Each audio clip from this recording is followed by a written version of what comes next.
The CEO witnessed a single mom returning her daughter's milk at the register. What he did next left her completely in tears. If this story touched your heart, leave an amen in the comments and share it with someone who needs to believe in second chances. Marcus Chen stood in the organic produce section of Whole Foods, his $1,000 Italian shoes clicking against the polished floor as he checked his Rolex. 7:43 p.m. The quarterly board meeting had run late again, and his stomach reminded him he'd skipped lunch. Again. At 32, Marcus had everything the world said mattered: a penthouse overlooking the city, a Tesla in the garage, and a tech company valued at $200 million. His face graced magazine covers with headlines like "The Boy Wonder of Silicon Valley" and "From Orphan to Tech Mogul." Yet standing here, surrounded by overpriced kale and artisanal bread, he felt hollow. He grabbed a pre-made Caesar salad and turned toward the dairy aisle. That's when he saw them. A young woman with blonde hair pulled into a messy ponytail stood frozen in front of the milk section, her hand trembling as she held a gallon of 2%. Beside her, a little girl with the same blonde hair watched with eyes too old for her face. The child wore a faded pink dress, slightly too small, and worn sneakers with a hole near the toe. "Mommy, we need milk for my cereal," the girl said softly, her voice barely above a whisper. "I know, baby. I know." The woman's voice cracked as she looked at the price tag, then at the crumpled bills in her palm. Marcus watched her count them twice, her fingers shaking. $23. The milk cost $4.50. The woman's shoulders slumped. She placed the milk back on the shelf with such careful slowness, as if it were made of glass. Marcus felt something twist in his chest, a sensation he'd worked hard to bury after years of business dealings and strategic decisions. "Emma, sweetheart." The woman knelt down to her daughter's level, her worn jeans showing patches at the knees. "We'll get milk next week, okay? We have juice at home." The little girl, Emma, didn't cry. She didn't throw a tantrum or complain. Instead, she wrapped her small arms around her mother's neck and whispered, "It's okay, Mommy. Juice is good too." That acceptance, that premature understanding of hardship, struck Marcus like a physical blow. He knew that look.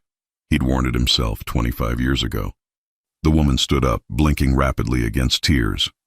As she turned to leave, her purse caught on the shopping cart handle, spilling its contents across the floor. A hairbrush, lip balm, a worn wallet, loose change, and something else. A small, faded photograph that landed face up at Marcus's feet. He bent down automatically, picking up the photo. It showed a young couple at what looked like a carnival, both laughing, the woman barely recognizable as the exhausted person before him now. But it was the man in the photo that made Marcus's breath catch. He looked eerily familiar, though Marcus couldn't place why. "I'm so sorry." The woman rushed to gather her things, her cheeks flushing red with embarrassment. "I'm such a mess today." "No worries at all," Marcus heard himself say, handing her the photograph. Their eyes met for just a second. Hers were blue, rimmed with dark circles that spoke of sleepless nights and worry. Something flickered in her expression, a flash of recognition quickly hidden, but before he could analyze it, she grabbed Emma's hand and hurried away.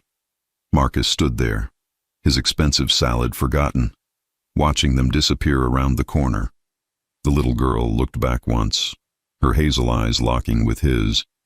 She gave him a small, sad smile that somehow felt like forgiveness for sins he didn't know he'd committed. Something was pulling at his memory, demanding attention.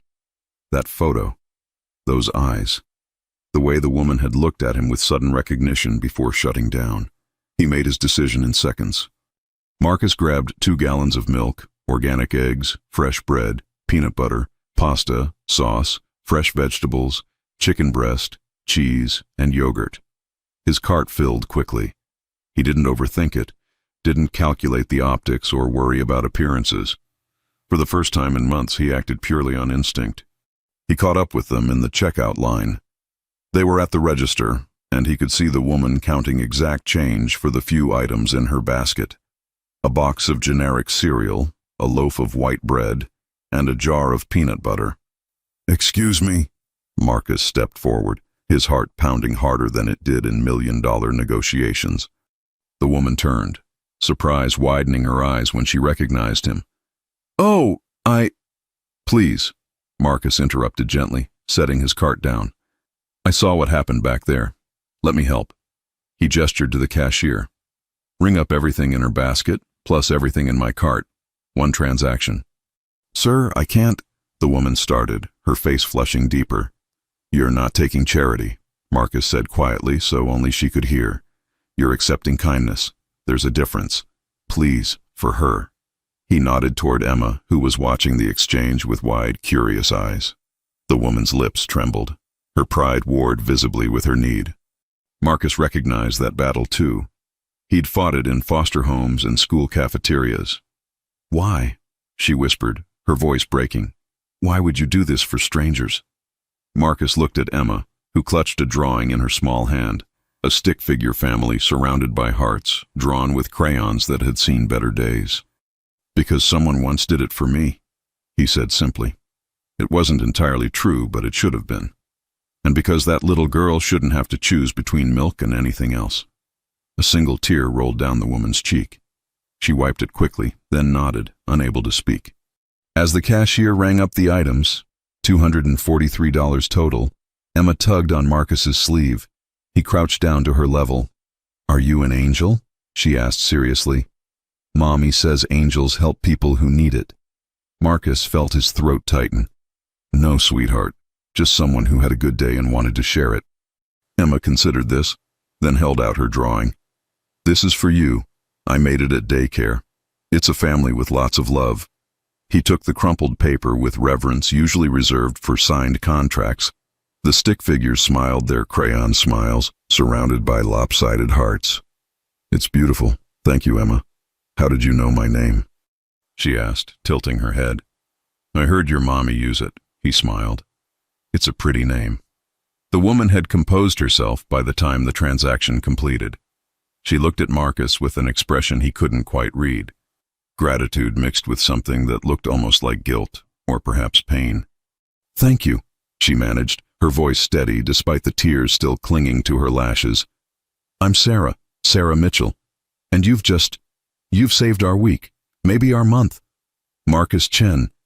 He extended his hand, and when she took it, he felt a jolt of something. Electricity, recognition, fate. Her hand was rough from hard work, but her grip was firm. I know who you are, Sarah said softly, and there was something in her tone that made Marcus's instincts flare. Everyone does. The tech genius. The success story. Just a guy buying groceries, Marcus deflected, uncomfortable with the sudden intensity in her gaze. Sarah opened her mouth as if to say something important, then closed it again. Instead, she gathered her bags. Marcus insisted on carrying most of them, and they walked toward the exit together. Where's your car? Marcus asked, scanning the parking lot. Bus stop, Sarah admitted. 2 blocks down. Absolutely not. Not with all these bags. I'm driving you home. Mr. Chen, Marcus, and I insist. It's dark. You have a child and you're carrying groceries. Let me help. The drive to their apartment was quiet except for Emma's chatter from the back seat about her daycare and a drawing she was making of a dinosaur. Sarah gave directions mechanically, her hands twisted in her lap. The apartment complex was in a rough neighborhood. Marcus recognized it from city reports on areas needing urban renewal. The building's facade was crumbling, graffiti marked the walls, and the security gate hung broken on its hinges. This is us, Sarah said quickly, reaching for the bags. Thank you again, really. You didn't have to. I wanted to, Marcus interrupted. He helped carry the bags up 3 flights of stairs. The elevator had an out-of-order sign, to apartment 3C. The apartment was tiny, but immaculately clean. Second-hand furniture arranged with care, books stacked neatly. Emma's drawings covered one wall like wallpaper made of love. It smelled like vanilla air freshener trying to mask mold. Mommy, can Mr. Marcus stay for dinner? Emma asked hopefully. You could make spaghetti. Emma, Mr. Chen is busy. Actually, Marcus surprised himself, spaghetti sounds perfect, if I'm not imposing. Sarah looked at him for a long moment, something unreadable crossing her face. Finally, she nodded. Okay, but only if you let me cook. You bought all this food. The least I can do is prepare it. As Sarah cooked and Emma showed Marcus her entire collection of drawings, Something settled in his chest. Something warm and unfamiliar and terrifying. He didn't know yet that this evening would unravel everything he thought he knew about his past. He didn't know that Sarah was carrying a secret that would change his entire world. He only knew that for the first time in years, sitting in this cramped apartment with its peeling paint and second-hand furniture, he felt like he was exactly where he was supposed to be. Outside the window, the city lights blazed, indifferent to the small miracle unfolding in apartment 3C. And somewhere in Sarah's closet, hidden beneath old sweaters, a box of letters waited to reveal the truth that would bind these three souls together forever. Marcus found himself returning to that neighborhood 3 days later, telling himself it was just to check if they needed anything else. The truth sat heavier in his chest. He couldn't stop thinking about them, about Emma's 2 wise eyes and Sarah's carefully hidden desperation, about the way that faded photograph had made his instincts scream that something was significant here, something he was missing. He knocked on apartment 3C at 6 p.m., holding a box of pizza and a bag with art supplies for Emma. Sarah opened the door, surprise evident on her face. She wore scrubs, faded blue, the kind nurses or medical assistants wore, and looked exhausted. "Marcus, what are you—" "Pizza delivery," he said with a smile that felt rusty from disuse. "And I brought Emma some new crayons and paper. Hope that's okay?" "Emma's at after-school care until 7, Sarah said slowly, not moving from the doorway. "I just got home from my shift." An awkward silence stretched between them. Marcus felt suddenly foolish, standing in a dim hallway with pizza and art supplies like some overeager teenager. "Look," Sarah said finally, her voice gentle but firm. "What you did was incredibly kind, but you don't owe us anything. You don't need to—" "I know I don't," Marcus interrupted. "I want to. Is that so hard to believe?" Sarah studied his face for a long moment, and again he saw that flicker of something, pain, guilt, recognition, cross her features. "Why?" she asked quietly. "Why do you care about 2 strangers?" "Because I was that kid once," Marcus said honestly. "The one who understood too much too young. The one who knew her mother was struggling and tried to be good, to be small, to not need anything. I know what that does to a child." Something shifted in Sarah's expression. She stepped back, opening the door wider. "Come in, but I need to tell you something. Something I should have said that first night." Marcus's pulse quickened as he followed her inside. The apartment looked the same, clean, sparse, filled with Emma's artwork. Sarah gestured to the worn couch and disappeared into her bedroom. She emerged moments later carrying a shoebox, her hands trembling slightly. "I need to show you something," she said, sitting beside him. The box was old, the corners worn soft with age and handling. "And then you'll understand why I looked at you the way I did, why I recognized you immediately." She opened the box. Inside were letters, dozens of them, all addressed in the same careful handwriting. Photographs, official documents, and sitting on top, a birth certificate that made Marcus's world tilt. "I know who you are, Marcus Chen," Sarah said softly. "I've known since the moment I saw you in that store, because I've been looking at your face my whole life." She pulled out a photograph, old from the late 90s judging by the quality and fashion. It showed a teenage couple, maybe 17 or 18, at a fairground. The boy had Marcus's exact features, just younger. The girl was laughing, her hand on her rounded belly, maybe 6 months pregnant. "That's my mother," Sarah pointed to the girl. "Rebecca Mitchell. And that's your father, James Chen. They were in love. They were going to get married. And then," her voice cracked, "and then he died in a car accident 3 months before I was born." Marcus couldn't breathe. The room spun. "That's impossible, I was told. I grew up in foster care. They said my parents abandoned me, that there was no family." "There was a family," Sarah whispered. "Your father died. Your mother, James's mother, your grandmother. She was devastated. Traditional, strict. When James died, she blamed my mother. Said she'd distracted him, that it was her fault. Your grandmother took you from the hospital when you were born. My mother tried to fight it, but she was 18, alone, grieving. She had no resources, no legal help. I have a sister?" Marcus's voice came out strangled. Half-sister, Sarah corrected gently. My mother met my father when I was 3. He adopted me, loved me, but she never stopped looking for you, never stopped hoping. She kept every photo, every letter your father ever wrote her. She kept searching through the foster system, but your grandmother had hidden you well, changed your placement multiple times. She pulled out more photographs. Marcus saw himself at age 5, 7, 10. School pictures his grandmother must have sent before she died when he was 12. Then nothing. Mom died 2 years ago, Sarah continued, tears streaming freely now. Cancer. Before she passed, she made me promise to keep looking, to find you somehow. She wanted you to know you were wanted, that you were loved, that giving you up wasn't her choice. Marcus's hands shook as he held the photographs. Here was evidence of a whole life he'd been denied, a father who'd wanted him, a grandmother who'd stolen him away out of grief and perhaps cruelty, a mother who'd fought and searched and never gave up. Why didn't you tell me that first night? He managed. Because I was in shock, Sarah admitted. I've been searching for 6 years, and suddenly there you were in a grocery store. I panicked. I needed time to figure out how to tell you. I was afraid you wouldn't believe me, or that you'd be angry that I'd kept this secret even for 3 days. The photograph that fell, Marcus realized. At the store. That was them?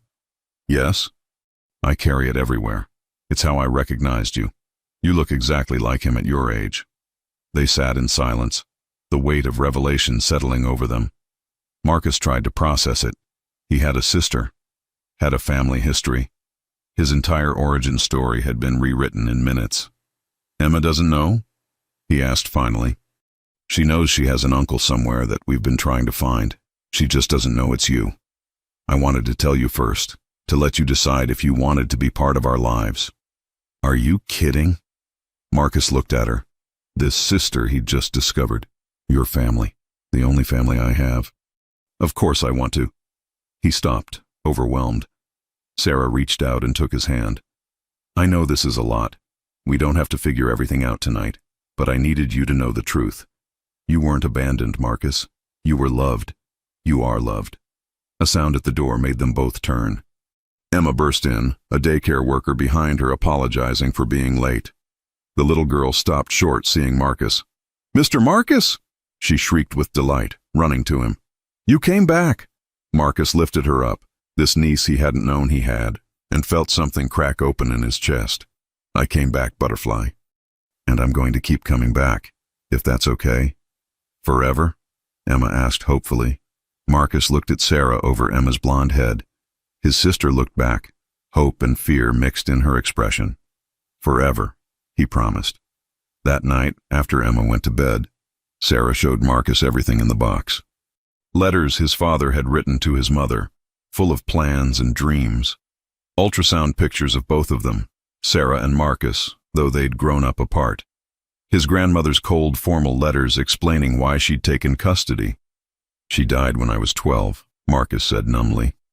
I went back into the system then. Bounced around until I aged out at 18. I'm so sorry, Sarah whispered. If Mom had found you sooner.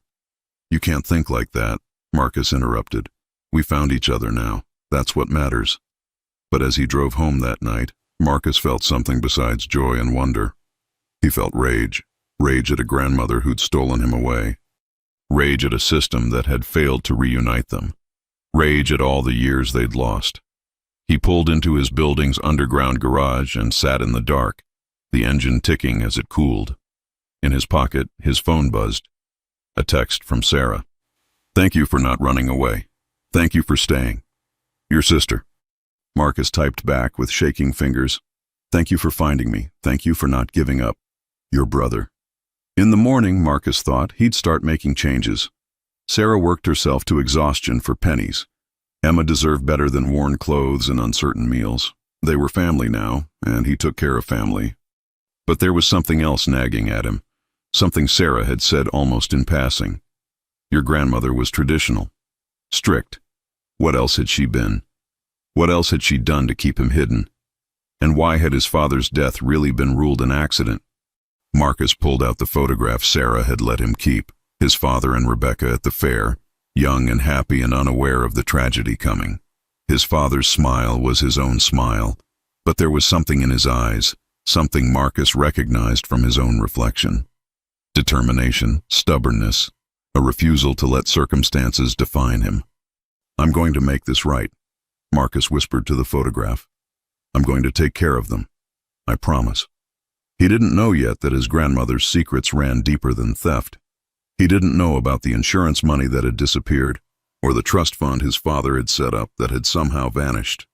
He didn't know that digging into the past would unearth something that would rock the very foundation of his business empire. But he would find out soon, and when he did, nothing would ever be the same. The conference room on the 42nd floor of Chen Technologies buzzed with the usual pre-meeting energy, but Marcus barely noticed. He'd spent the past 2 weeks splitting his time between running his company and getting to know his newly discovered family. 2 weeks of dinners in that tiny apartment, of Emma's laughter filling empty spaces in his soul, of Sarah's quiet strength teaching him what resilience really meant. Today, though, was about changing their circumstances permanently. "Marcus, are you listening?" His CFO, Jennifer Park, waved a hand in front of his face. "The investors are asking about the sudden personal withdrawals. 100,000 in 2 weeks raises flags." Marcus focused on her, noting the concern in her expression. Jennifer had been with him since the beginning, had helped build Chen Technologies from a garage startup to a tech powerhouse. She deserved honesty. "I found my family," he said simply. The conference room went silent. 10 executives stopped their sidebar conversations, attention snapping to their usually private CEO. "What?" Jennifer breathed. Marcus pulled up his phone, showed them the photograph of him with Sarah and Emma at the park yesterday. "This is my sister and my niece. I just found out 2 weeks ago I had them. They've been struggling, and I'm fixing that." "Marcus, that's wonderful," Jennifer said warmly, but her business mind was already working. "But 100,000? What exactly are you fixing?" "Everything," Marcus said flatly. He pulled out his tablet, displayed the plan he'd been working on for days. "I'm moving them out of that death trap apartment. I've put a down payment on a 3-bedroom house in a good neighborhood. Good schools, safe streets. Sarah's working herself to death as a medical assistant making $14 an hour. I'm paying for her to finish her nursing degree. Emma needs everything: clothes, supplies, medical checkups, dental work. The list is extensive." "That's incredibly generous," his VP of operations said carefully. "But Marcus, you're setting a precedent. What happens when this becomes public? Every long-lost relative will crawl out of the woodwork." "Let them," Marcus said coldly. "I'll deal with fakes if and when they appear. These two are real. I have DNA tests, documentation, everything. My sister spent 6 years looking for me because our mother made her promise to find me before she died. They're not opportunists. They didn't even know I had money until I showed up." "Okay," Jennifer nodded slowly. "But there's another issue. If you're establishing them as family publicly, they become potential targets. For lawsuits, for kidnapping, for blackmail. We need to protect them." Marcus hadn't considered that angle. The thought of anyone threatening Emma made his blood run cold. "What do you suggest?" "Legal protection first," Jennifer ticked off on her fingers. "Establish their paternity legally. Get restraining orders ready for false claimants. Security detail for the child at minimum. Media training for your sister so she knows how to handle attention. And Marcus," she paused, her expression softening, "you might want to hire a private investigator to look into your grandmother's affairs. If Sarah's story is true, and your biological mother was denied custody unfairly, there might be legal issues. Maybe even embezzlement if there was inheritance involved." That thought had been gnawing at Marcus too. "I'll handle it. Set up whatever legal protections you think necessary. The security, the training, all of it. And Jennifer, keep the board out of my personal business. This isn't company funds. It's my money, my family." "Understood. But Marcus?" Jennifer caught his arm as the meeting dispersed. "Be careful. I love that you found family. But people get weird around money. Make sure they're who they say they are before you give away everything you've built." "I've had them investigated already," Marcus admitted. 3 different firms. Sarah Mitchell is exactly who she claims to be. She's been working 2 jobs to support Emma. She's behind on student loans from trying to go to nursing school before she had to drop out when Emma got sick last year. She's got $43 in savings. This isn't a con, Jennifer. This is my sister trying to survive. Jennifer squeezed his shoulder. Then I'm happy for you, truly. Just protect yourself too, okay? Later that evening, Marcus met Sarah at a coffee shop near the hospital where she worked. She arrived in scrubs again, exhaustion written in the slope of her shoulders, but her eyes lit up when she saw him. Hey! She slid into the booth across from him. Emma's with my neighbor until 8. What's so urgent you needed to meet tonight? Marcus pushed a folder across the table. I want to show you something before I do it. I need your permission. Sarah opened the folder and her face went pale. Inside were house listings, tuition payment plans, and a legal document establishing a trust fund for Emma. Marcus, this is too much, she whispered. The house alone is worth $500,000. I can't. You're not, Marcus interrupted. I am. Sarah, you're my sister. Emma's my niece. I have more money than I could spend in 10 lifetimes. Let me do this. Please. People will think I'm using you, Sarah said, tears welling. They'll think I tracked you down for money. Let them think what they want. I know the truth. You searched for me because Mom asked you to. Because you wanted me to know I was loved. Not because I'm Marcus Chen, CEO. Because I'm your brother. Sarah wiped her eyes roughly. I'm trying so hard to be independent. To not need help. I've been doing it alone since Emma's father left, and I swore I'd never... You're not alone anymore, Marcus said firmly. That's the whole point. Let me help. Let me be family. Sarah looked at the papers again, at the beautiful house with the big yard where Emma could play safely, at the tuition plan that would let her finally finish her nursing degree, at the trust fund that would ensure Emma never had to choose between milk and anything else ever again. Okay, she breathed. Okay, but on one condition. Name it. You let me pay you back someday, not in money. I know I'll never have that kind of money, but in family, in being there for you, in making sure you know you're not alone either. Marcus felt his throat tighten. Deal. They sealed it with coffee and tears and laughter. Sarah told him stories about their mother, about how Rebecca had talked about James, Marcus's father, until the very end. How she'd described him as kind, brilliant, stubborn, with a smile that could light up a room. You're so much like him, Sarah said softly. Not just in looks, in the way you care. He was always helping people, trying to fix things. Mom said it drove your grandmother crazy because it wasn't proper for someone of their family position. Now what do you mean, family position? Marcus asked, something prickling at his awareness. Sarah hesitated. You don't know? Your father's family, the Chens, they were old money. Real estate empire going back 3 generations. Your grandmother Chen wasn't just strict and traditional. She was wealthy and connected and used to getting her way. Marcus felt the world shift again. I grew up in foster care wearing second-hand clothes. I ate free lunch at school.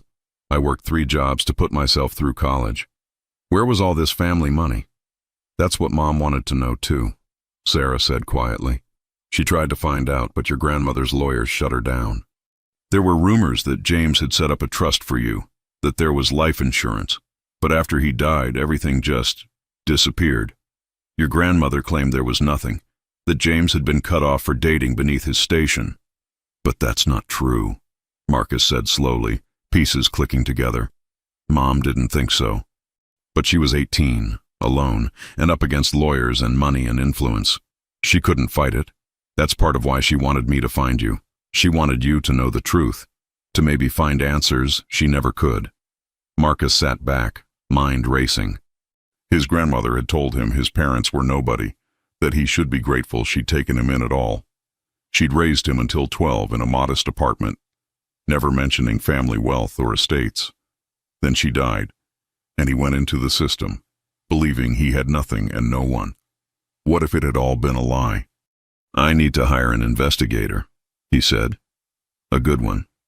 I need to know what happened to my father's money, to whatever trust might have existed.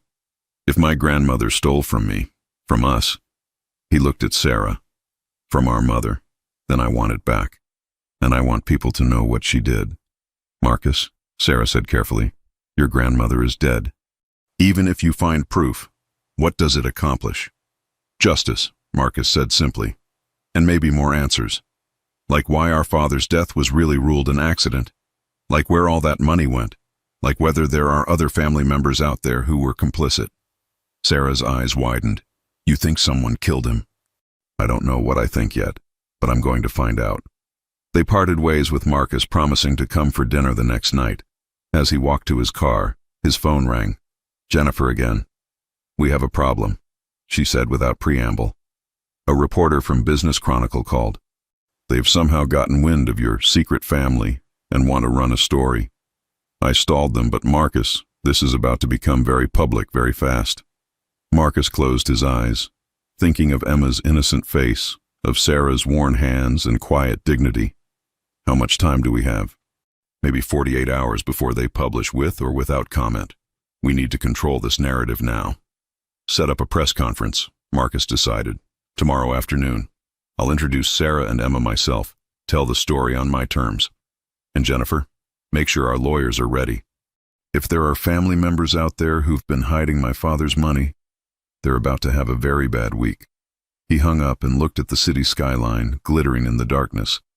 Somewhere out there were answers about his father's death, about stolen money, about why his grandmother had chosen cruelty over love. Marcus had built an empire from nothing. Now he would use every resource at his command to uncover the truth and protect his newfound family from whatever was coming. Because he'd learned one thing in his years of building businesses. Where there was money and family, there were always secrets, and secrets once exposed changed everything. In his pocket, his phone buzzed again. A text from an unknown number. Stop digging into the past. Some truths are better left buried. This is your only warning. Marcus stared at the message, his jaw tightening. Someone was watching. Someone was scared. Good. They should be. He forwarded the text to Jennifer with a single word. Evidence. Then he got in his car and drove toward his empty penthouse, already planning his next moves.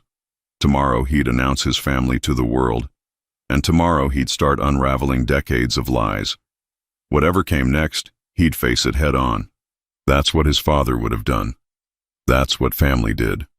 And for the first time in his life, Marcus Chen had family worth fighting for.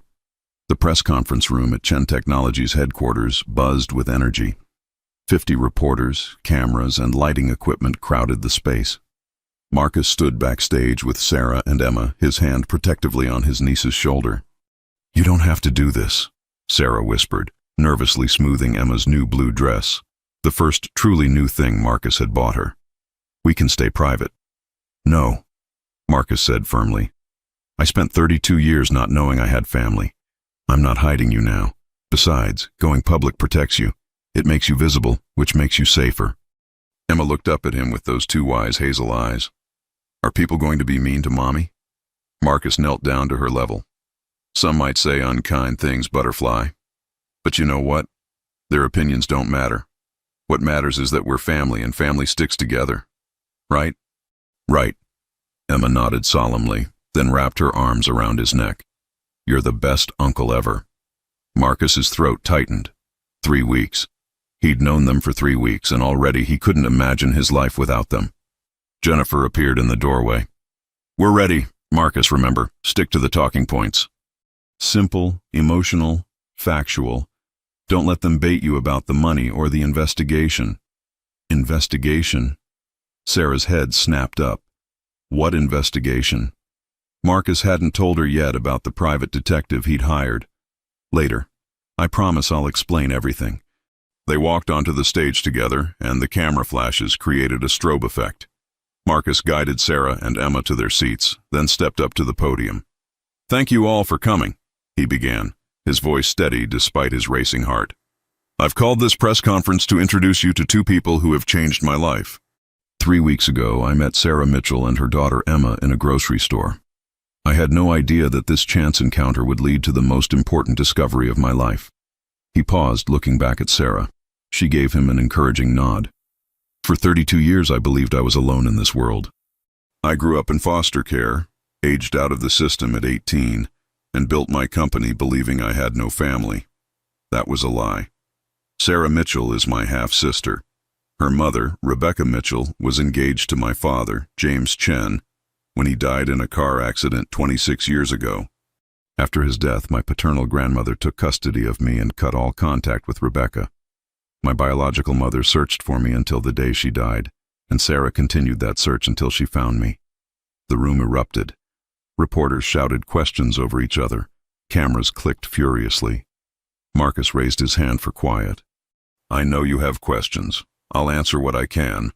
But first, I want to be absolutely clear about something. Sarah and Emma are not opportunists. Sarah has been supporting herself and her daughter on minimal income while working 2 jobs. She found me not because I'm wealthy, but because her mother made her promise to let me know I was loved and wanted. That's all she wanted, to give me that gift. Everything else, the help I'm providing, the changes in their circumstances, that's my choice as their family member. Mr. Chen, a reporter from the Chronicle stood up. Sources say you've withdrawn significant amounts recently. Are you concerned about being taken advantage of? No, Marcus said flatly. Next question. Is it true you're investigating your grandmother's estate? Another reporter called out. Marcus's jaw tightened. Someone was leaking information. I'm looking into family history. That's all I'll say about that at this time. Sarah! A woman from a tabloid shouted. How does it feel to suddenly have access to your brother's wealth? Sarah stood up before Marcus could stop her. Her voice was quiet but clear. It feels like I finally kept my promise to my mother. She spent 24 years looking for Marcus, wanting him to know he was loved. I spent 6 years continuing that search. The money doesn't matter to me. I'd have searched for him if he was homeless. What matters is that my daughter knows her uncle, and Marcus knows he has family who wanted him. Everything else is just details. The room went silent. Even the most cynical reporters seemed moved by her simple honesty. Emma, who'd been sitting quietly coloring, suddenly stood up and walked to Marcus. She tugged his sleeve, and when he bent down, she whispered loudly enough for the microphones to catch. Can we go home now? I want to show you my new room. Laughter rippled through the crowd, genuine, warm laughter. The tension broke. Marcus scooped Emma up and she wrapped her arms around his neck. Yes, Butterfly. We can go home now. He looked at the cameras. That's all for today, thank you. As they left the stage, Marcus heard one reporter say to another, Did you see the way he looked at that kid? That's not fake, that's real. The following week was chaos. The story went viral. Tech billionaire finds lost sister in grocery store dominated headlines. Most coverage was positive, focusing on the emotional reunion and Marcus's generosity. But there were skeptics too, commenters questioning Sarah's motives, conspiracy theorists claiming it was all staged for publicity.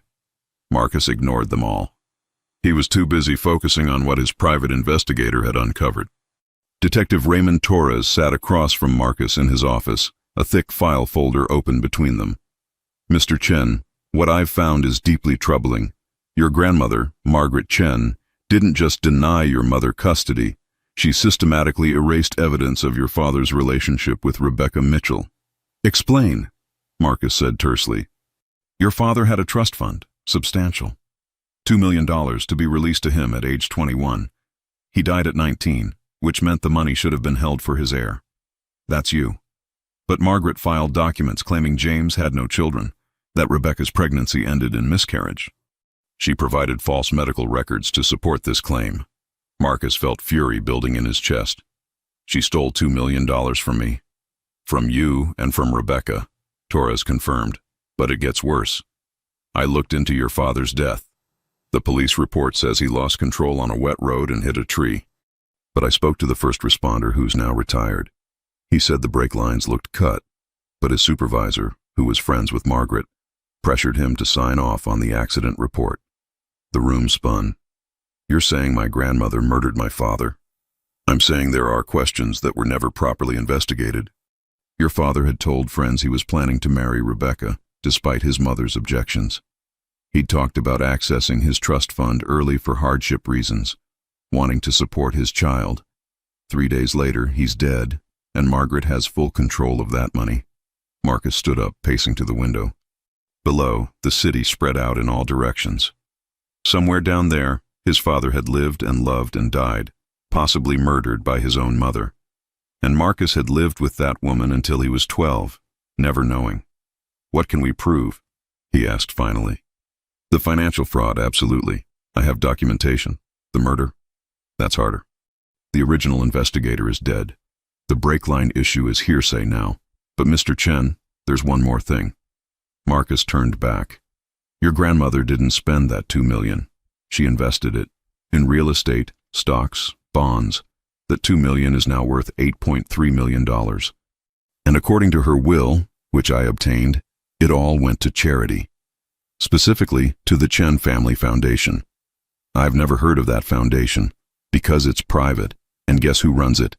Your grandmother's sister, Patricia Chen, and her son, your cousin, David Chen. They've been drawing salaries from it for 26 years. Substantial salaries. They've been living off your inheritance." Marcus felt cold rage settle over him. "Where are they?"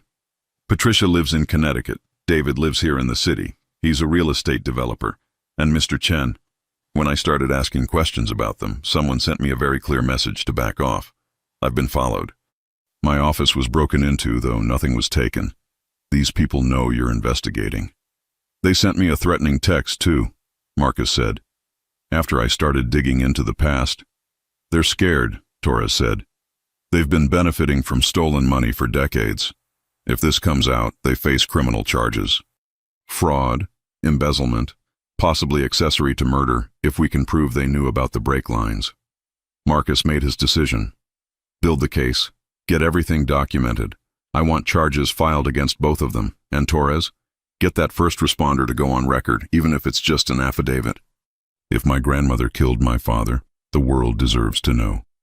That evening, Marcus sat with Sarah and Emma in their new house, a beautiful 3-bedroom with a yard and a tree perfect for a swing. Emma was in bed, and Sarah had made tea, sensing Marcus needed to talk. He told her everything. About the stolen money, the possibly murdered father, the relatives living off their inheritance. Sarah's face went pale. "Oh my God.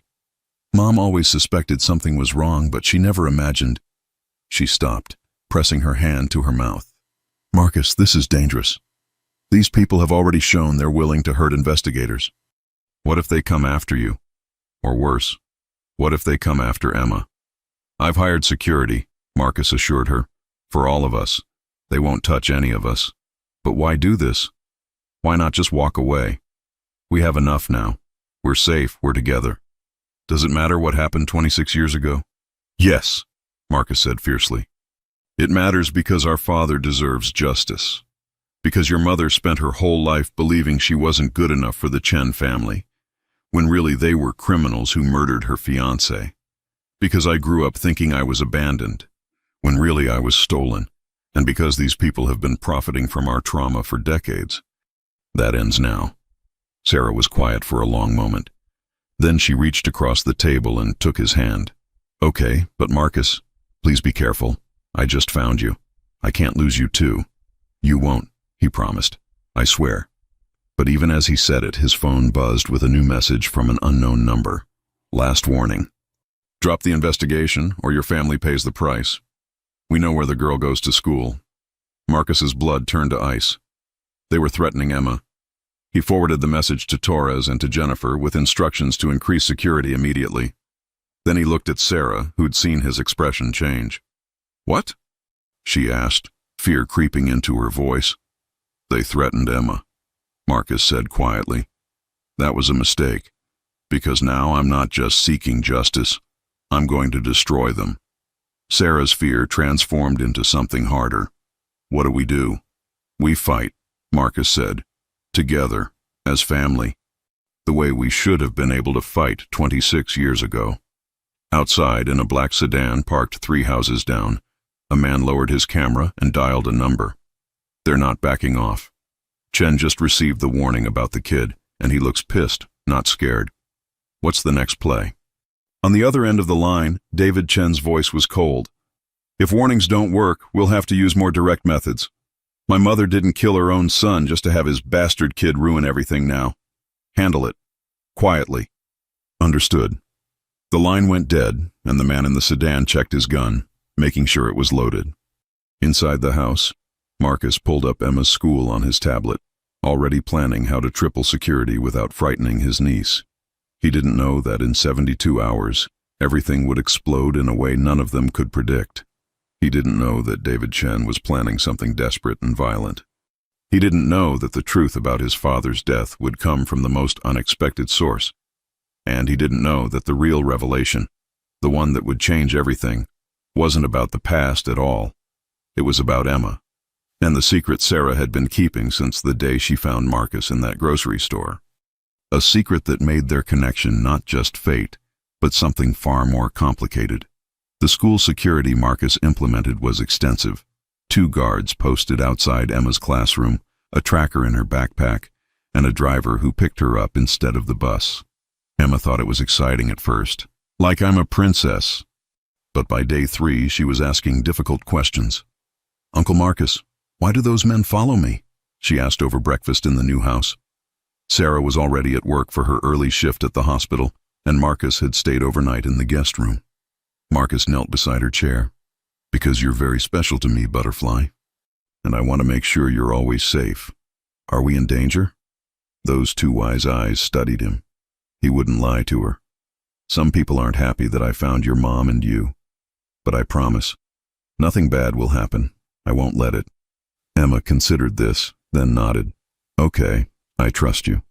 She went back to her cereal, apparently satisfied. If only adult problems could be solved so easily. Marcus's phone rang. "Detective Torres. We've got him. David Chen made a mistake. He hired someone to intimidate you, but the guy he hired? He's actually an undercover FBI agent working a different case. Chen's been under investigation for real estate fraud for 6 months. When he tried to hire what he thought was a hitman, the FBI jumped on it. They're bringing him in now." "What about Patricia?" Marcus demanded. "She's lawyering up, claiming she didn't know the foundation money was stolen. That's probably true. She's incompetent, not criminal. She's been signing checks her son put in front of her for years. David was running everything. And the murder? My father?" Torres hesitated. "That's where it gets complicated. David didn't know about that. He was 10 when James died. But Marcus, during the investigation, they searched his mother Patricia's house. She had boxes of Margaret's old papers in her attic, and in those papers, we found something. A letter." Marcus's heart stopped. "From my grandmother?" "No, from James, to you, written the day before he died." The world tilted. "I need to see it. I'm bringing it to you now, but Marcus, prepare yourself. What's in this letter? It changes things." 20 minutes later, Torres sat in Marcus's living room, a plastic evidence bag containing a yellowed envelope between them. Emma was at school. Sarah wouldn't be home for hours. Marcus was alone when he opened the letter his father had written 32 years ago. The handwriting was messy, urgent. "To my son, I hope you're my son. Rebecca is certain, and I believe her. If you're reading this, something has happened to me. I don't trust my mother. She's become unstable, obsessed with family reputation. When I told her Rebecca was pregnant, she said things that terrified me. She talked about fixing this and protecting the Chen name. I've documented everything, her threats, her behavior. These documents are in a safe deposit box at First National Bank, box number 847. The key is taped to the back of the photo of me and Rebecca at the carnival, the one I keep in my wallet. I'm planning to marry Rebecca tomorrow at the courthouse. Mom doesn't know. After that, we're leaving, going somewhere she can't reach us until you're born, and we can establish legal custody firmly. I've already filed paperwork to access my trust fund early. By the time you read this, we should be safe.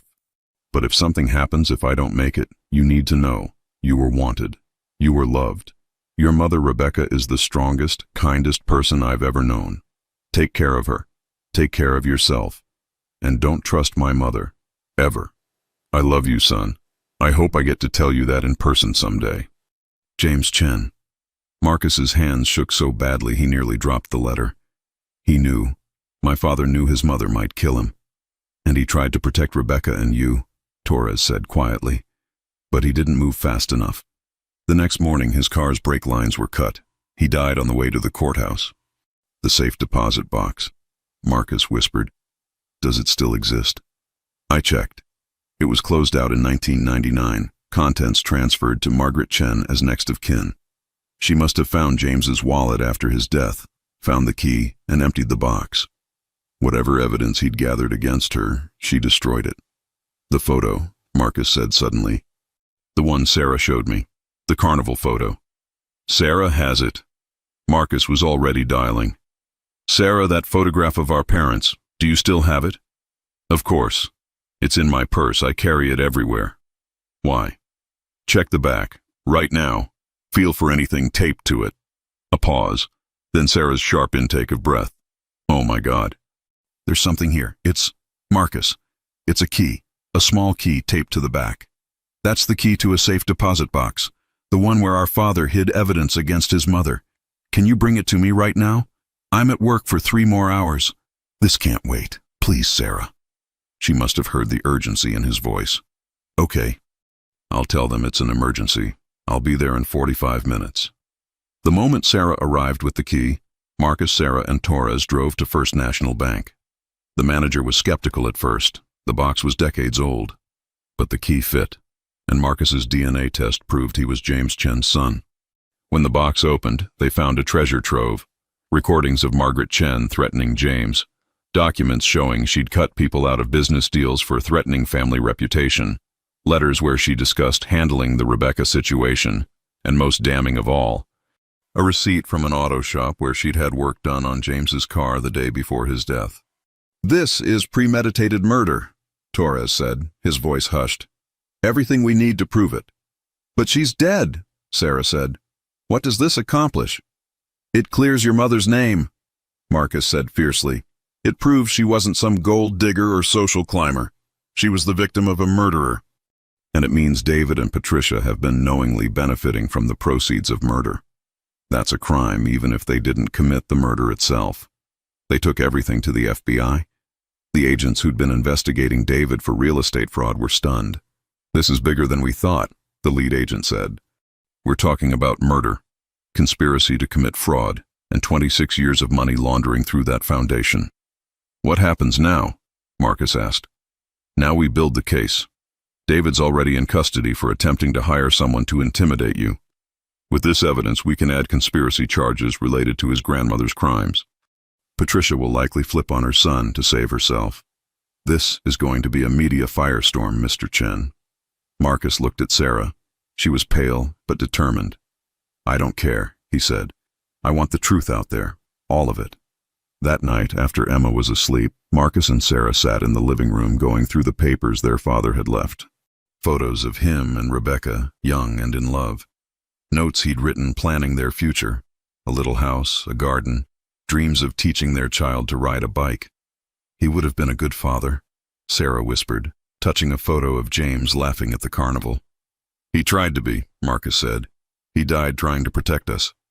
Sarah looked at him, tears streaming down her face. Marcus, there's something I need to tell you. Something I should have told you from the beginning, but I was afraid. Marcus's chest tightened. What? When I found you in that store, it wasn't completely by accident. I mean, I didn't know you'd be there that specific day. But I'd been tracking you for weeks. I knew your schedule, where you shopped, where you worked out. I was planning how to approach you. I don't understand. What is that? And Emma, Sarah continued, her voice breaking. Emma isn't just your niece, Marcus. She's... God, this is so hard to say. The front door burst open. A man stood there, gun raised. David Chen somehow escaped from FBI custody, his face twisted with rage. You've destroyed everything, he snarled. My whole life, built on that foundation money. The FBI is seizing everything. I have nothing left. But if I'm going down, I'm taking you with me.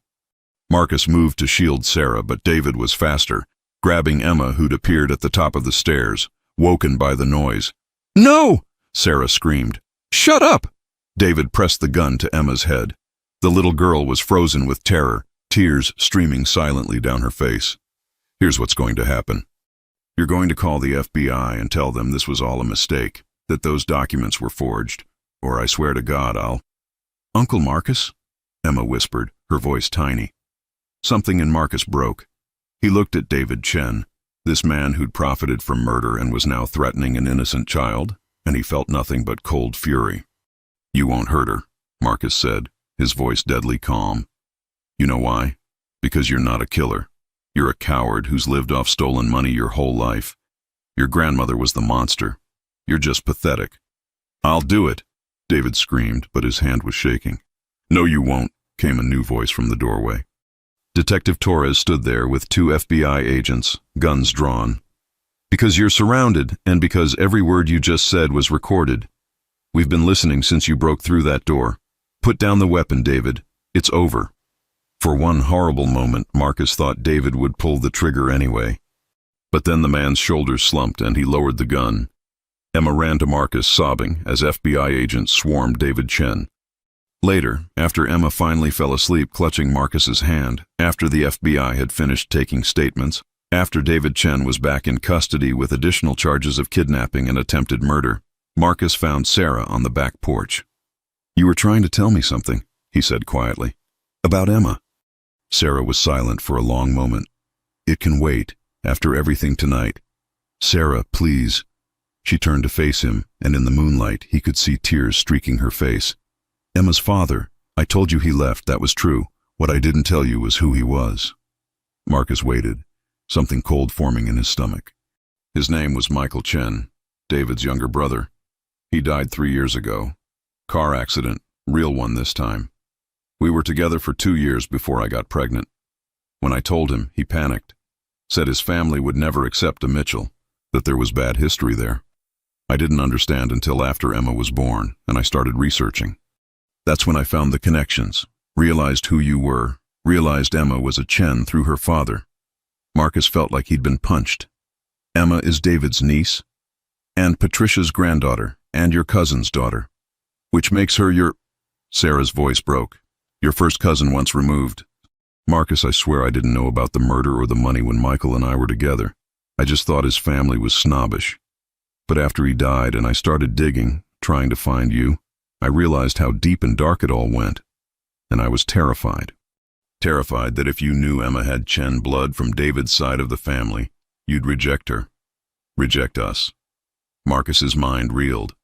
Emma was not just his niece through Sarah. She was also connected to the Chens who'd destroyed his father. David was her uncle. Patricia was her grandmother. "Say something," Sarah whispered. "Please."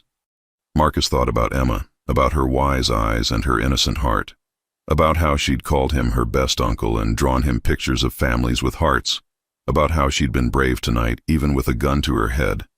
"Does she know?" he asked finally. "No, she only knows about you being my brother.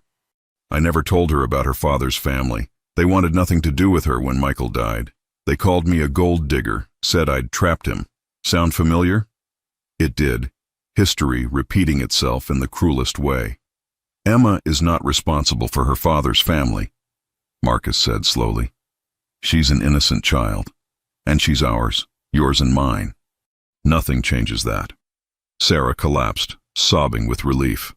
Marcus held her as she cried, thinking about the tangled web of their family, about how Emma carried both the blood of a murdered father and the family who'd murdered him, about how love and hate and violence and kindness could all exist in the same genetic line. "There's more," Sarah whispered against his shoulder. "When David is convicted, when the foundation money is returned to you, Emma is entitled to a portion. As Michael's daughter, she has a legal claim to the Chen estate. Patricia might try to use that, to gain access to Emma or rights. No one is taking Emma," Marcus said fiercely. "No one." "I'll fight them with every resource I have.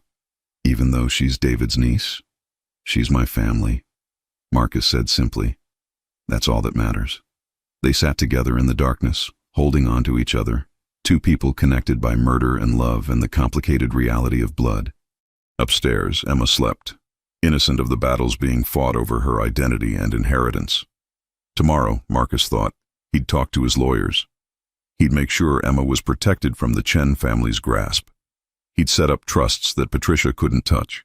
He'd build legal walls so high and strong that no one could ever threaten his family again. But tonight, he just held his sister and listened to her cry grieving for everything they'd lost and everything they'd found. The truth was messier than any story. Their father was murdered. Their mothers suffered. And somehow, impossibly, they'd found each other anyway. That had to mean something. That had to matter. Inside his pocket, his phone buzzed.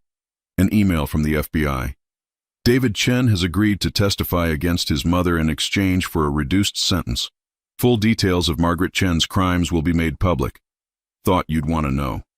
Justice, Marcus thought. Finally, after 32 years, his father would have justice.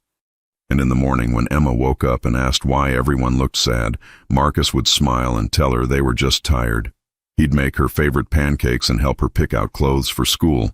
He'd be the uncle she deserved, the family she deserved, no matter how complicated the blood ties became. Because that's what family did. They protected each other. They loved each other. They forgave the sins of the fathers and gave the children a chance to be better. And if Patricia Chen or anyone else tried to take Emma away, they'd learn exactly how ruthless a tech billionaire could be when someone threatened the people he loved. The truth was out. The secrets were exposed. Now came the hard part, building a real future from the ruins of the past. 6 months later, Marcus stood in a courtroom watching Patricia Chen's lawyer make his final argument. The trial had been sensational. Tech billionaire exposes grandmother's murder dominated headlines for weeks. Now it was almost over. Your Honor, the defense attorney said, my client admits she benefited from the foundation, but she had no knowledge of the money's origin. She was a victim of her sister's manipulation, just like everyone else. The prosecutor stood. Your Honor, ignorance is not innocence. Patricia Chen signed documents, transferred funds, and lived a life of luxury funded by murder. When her own granddaughter, Emma Chen Mitchell, was threatened by her son David, Patricia did nothing to stop him. She chose money over family, over decency, over a child's safety. Marcus glanced at Sarah sitting beside him. She squeezed his hand. Emma was with a trusted babysitter today. They'd decided a courtroom was no place for a 6-year-old, even one as brave as she was. The judge, a stern woman in her 60s, looked down at Patricia. Mrs. Chen, you've heard the evidence. Your sister Margaret murdered her own son to prevent him from accessing his trust fund and marrying a woman she deemed unsuitable. She then stole that trust fund from her grandson, Marcus Chen, and from the woman who was to be her daughter-in-law, Rebecca Mitchell. You and your son lived off that stolen money for 26 years. When Marcus began investigating, your son threatened him, threatened his family, and held a 6-year-old child at gunpoint. What do you have to say for yourself? Patricia stood, her lawyer trying to pull her back down. She was 73, fragile-looking, but her eyes were sharp. I say my sister was protecting our family legacy. I say that woman Rebecca was a gold digger, and her daughter is just... That's enough. The judge cut her off. Mrs. Chen, I find you guilty on all counts of fraud and conspiracy to commit fraud. You are sentenced to 15 years in federal prison, with possibility of parole after 10. Additionally, all assets derived from the Chen Foundation are hereby ordered returned to Marcus Chen and the estate of Rebecca Mitchell, to be distributed as they see fit. The gavel came down. Patricia Chen crumpled, crying. Marcus felt nothing but a grim satisfaction. Outside the courthouse, reporters swarmed. Marcus had prepared a statement. Sarah stood beside him, and for the first time, they'd brought Emma. She wore a blue dress and held Sarah's hand, looking solemn. Today, justice was served, Marcus began. Not just for me, but for my father, James Chen, who was murdered by his own mother. For Rebecca Mitchell, who spent her life searching for the child stolen from her. For my sister Sarah, who kept her mother's promise against all odds. And for Emma, who deserves to grow up knowing her family's true history. Mr. Chen, a reporter shouted. What about the money? The foundation was worth over $8 million. Half will go to Sarah and Emma, Marcus said. The other half will be donated to organizations supporting foster children and single mothers. That's what my father would have wanted. That's what Rebecca would have wanted.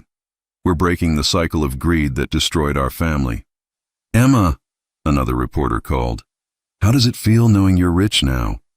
Emma looked at the reporter with those wise hazel eyes. Then she looked up at Marcus and Sarah. I was already rich, she said clearly. I have my mommy and my Uncle Marcus. That's the richest anyone can be." The reporters went silent. Then cameras flashed and pens scribbled. Marcus knew that quote would be everywhere by evening. As they drove away from the courthouse, Emma chattered about seeing the judge's fancy chair and the talking man, the prosecutor. Sarah was quiet, processing. "It's really over," she said finally, "after all these years." "The legal part is," Marcus agreed. "Now comes the harder part, actually being a family." Sarah looked at him. "What do you mean?" "I mean, I've been thinking. Emma needs stability. You're still working too many hours trying to finish nursing school, and I have this huge penthouse sitting mostly empty." "Marcus, I'm not saying move in with me," he interrupted. "I'm saying let's find a place big enough for all of us, a real house, where Emma can have the family dinners and the stability she deserves, where we can actually be siblings, not just people who share DNA." Sarah's eyes filled with tears. "You'd want that? After everything? After finding out about Emma's connection to David and Patricia?" "Emma is not them," Marcus said fiercely. "She's ours. She's the best of all of us, your strength, our father's kindness, maybe even a little of my stubbornness. The Chen family tried to destroy us twice, once through murder and once through greed. We're not letting them win by staying apart." That evening, they looked at houses, big ones with yards and pools and rooms for everyone. Emma ran through each one, declaring which room would be hers and where they'd put the Christmas tree. Finally, they found it. A Victorian mansion in a good neighborhood, 6 bedrooms, a library, a garden with old oak trees perfect for climbing. It needed work, but it had character. History, room for a family to grow. "This one," Emma declared. "This is home." Marcus looked at Sarah. She was crying again, but smiling. "This one," she agreed. They bought it that week. Marcus paid cash, some of the returned foundation money. "Our parents' money, building our future," he said. "That feels right." Moving day was chaos. Emma's toys everywhere, Sarah's medical textbooks, Marcus's files from the office he was bringing home.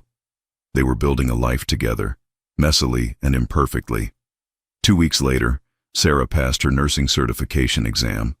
She'd finally finished her degree using the money Marcus had set aside for her education. She came home waving the certificate, and they celebrated with champagne for the adults and apple juice for Emma. "To new beginnings," Marcus toasted. "To family," Sarah added. "To pancakes," Emma contributed, making them all laugh. That night, after Emma went to bed, Marcus and Sarah sat in the library. The room still smelled like paint and new furniture, but it was starting to feel lived in. "I've been thinking about writing a book," Sarah said, "about Mom's search for you, about everything that happened. Maybe it could help other people, families separated by the system, by manipulation. Maybe something good can come from all this pain." "I think that's a great idea," Marcus said. "I could help you. We could do it together." They sat in comfortable silence for a while. Then Sarah asked, "Do you ever wonder what Dad would think, if he could see us now?" Marcus considered. "I think he'd be proud. We found each other. We protected Emma. We got justice for him and for Rebecca. We broke the cycle. Yeah, I think he'd be proud." "And Emma," Sarah said softly. "When she's older, when she asks about her father's family, we'll tell her the truth," Marcus said. "All of it, that sometimes good people come from bad families, that she gets to choose who she wants to be, that blood doesn't determine character, choices do." Upstairs, Emma slept in her new room, surrounded by her drawings and stuffed animals. She was dreaming of tea parties and tree houses and a family that loved her unconditionally. She didn't know yet about her grandmother Patricia in prison, or her Uncle David serving 20 years for attempted murder. She didn't know about the murdered great-grandfather or the stolen millions. She just knew she had a mommy who worked hard and an uncle who made the best pancakes and a big house where she was safe and loved. Someday they'd tell her everything. Someday she'd understand the complicated web of love and violence that had brought them all together. But for now, she was just a 6-year-old girl who'd found her family in a grocery store and changed 3 lives forever. Marcus's phone buzzed. An email from his company's PR director. "The foster care charity you funded with foundation money is officially launched. They're naming it the James Chen Foundation. First initiative. Reuniting separated families. Thought you'd want to know. Marcus showed Sarah. They both cried a little, thinking about their father who'd tried so hard to protect his family. His legacy wouldn't be murder and stolen money anymore. It would be love and reunion and second chances. "We did it," Sarah whispered. "We actually did it." "We did," Marcus agreed. "And we're just getting started." The next morning, Marcus made pancakes while Sarah got ready for her first day at her new nursing job. Emma sat at the kitchen counter, coloring a picture of their new house. "Uncle Marcus," she said, not looking up from her crayons, "are we going to live here forever?" "I hope so, Butterfly. Would you like that?" "Yes," Emma said seriously. She held up her drawing, their house with 3 stick figures standing in front, surrounded by hearts. "Because this is what families do. They stay together." Marcus felt his throat tighten. This child, who'd witnessed violence and fear, who carried the blood of both heroes and monsters, had distilled everything down to its essential truth.